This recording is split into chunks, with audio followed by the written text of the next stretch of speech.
शिक्षक साथियों नमस्कार। आपका एक बार फिर से स्वागत है टोटल नॉलेज एजुकेशन चैनल पर।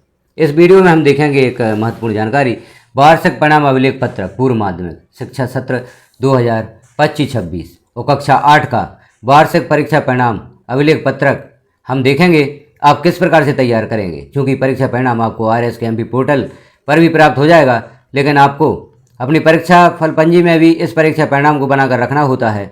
तो किस प्रकार से इस परीक्षा परिणाम को आप तैयार करेंगे, उस प्रोसेस को यहाँ पर हम देखेंगे। ऊपर सामान्य जानकारी है, जिले का नाम, विधानसभा क्षेत्र क्रमांक का नाम, जनशिक्षा केंद्र का नाम, ग्राम पंचायत नगर निकाय का नाम, बसाहट का नाम और विद्यालय का डैश कोड लिख दें। और यहाँ पर परिणाम का सारांश भी आपको लिखना है, तो ग्रेड वार यहाँ पर सारांश लिखना होगा। कुछ निर्देश दिए गए हैं छात्रों के नाम लिखने से संबंधित, जैसे हमें किस क्रम में छात्रों के नाम लिखना है।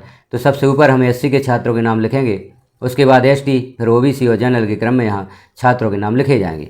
यह ग्रेड चार्ट दिया गया है। अंत में आप वार्षिक परिणाम ग्रेड कैसे निकालेंगे, इस ग्रेड चार्ट की सहायता से आप वार्षिक समेकित ग्रेड यहाँ पर ज्ञात कर सकते हैं। अब हम देखते हैं नीचे आप इस अभिलेख पत्रक को किस प्रकार से भरेंगे। तो आप सरल क्रमांक देखें, सरल क्रमांक लिखें और जो भी छात्र का अनुक्रमांक है उसे लिखें। शाला प्रवेश पंजी क्रमांक लिखें अर्थात दाखिल खारिज। पूरा नाम, विद्यार्थी का, माता का और पिता का आपको पूरा नाम लिखना है। छात्र की जन्म तिथि और जाति लिखना है।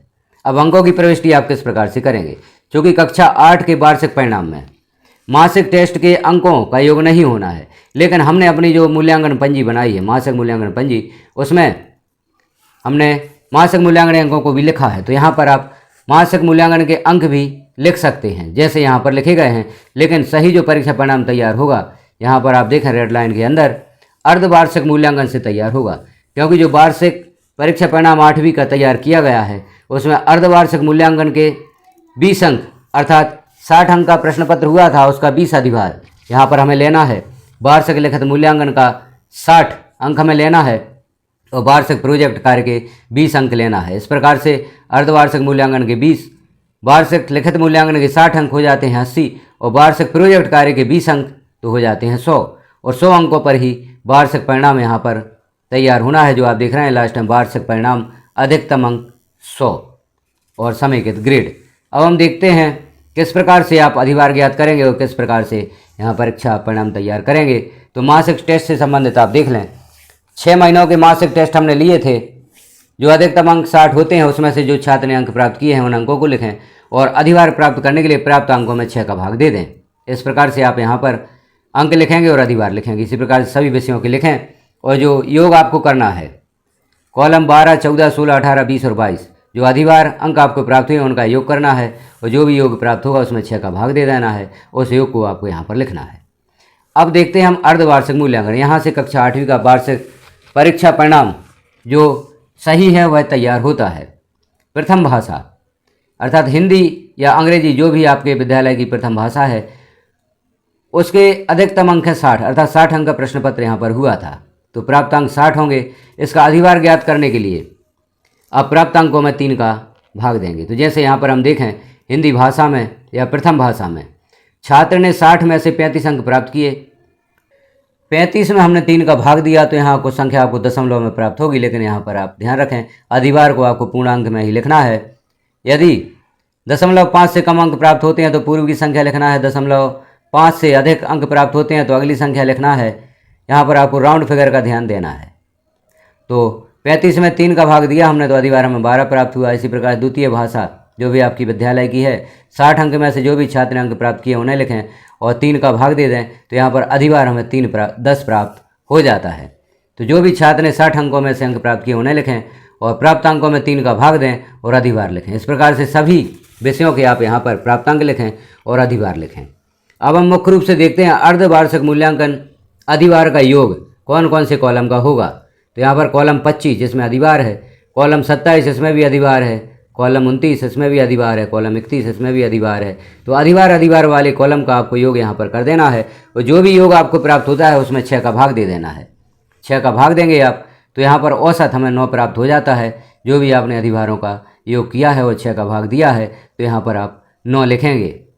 क्योंकि यहाँ पर हमें अर्धवार्षिक मूल्यांकन का सिर्फ 20 अधिभार की ही आवश्यकता है। और यदि आप यहाँ अधिभार 20 यदि प्रत्येक विषय के योग कर देते हैं तो वह 120 हो जाते हैं।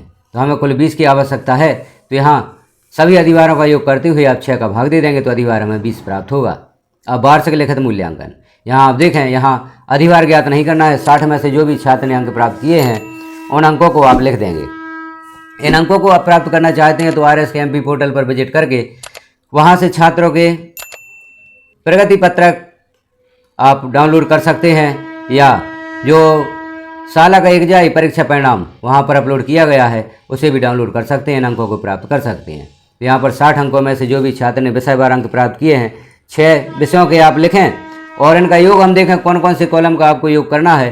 तो सभी कॉलम 37, 38, 39, 40, 41, 42 इन कॉलम का योग करके आप 43 नंबर कॉलम में लिखेंगे।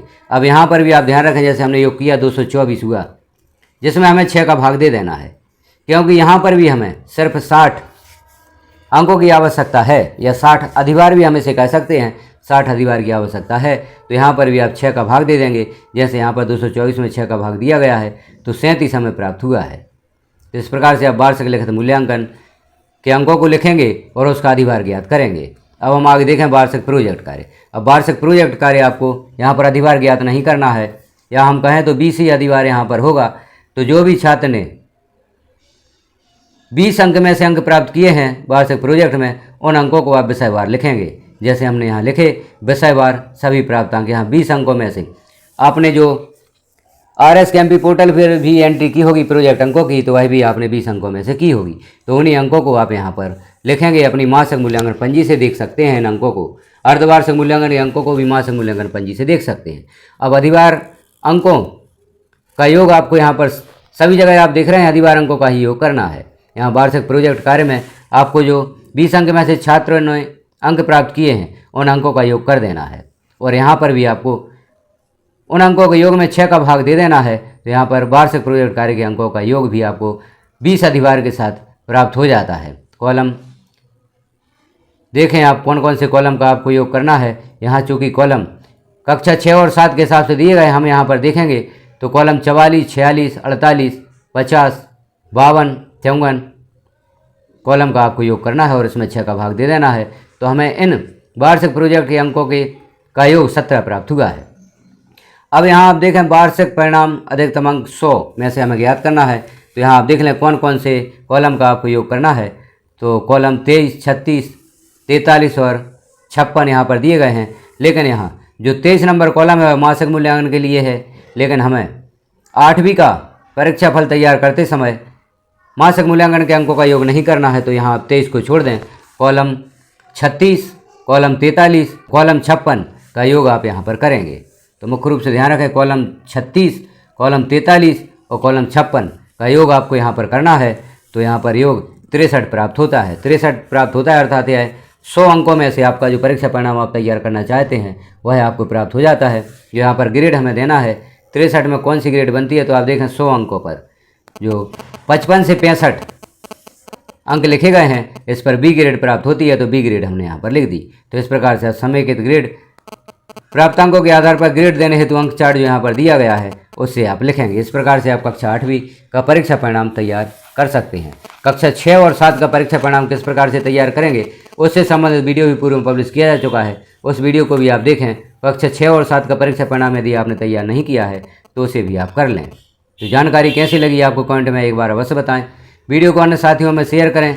जानकारी अच्छी लगी हो तो एक लाइक और एक कमेंट अवश्य करें। वीडियो को लास्ट तक देखने के लिए आपका धन्यवाद।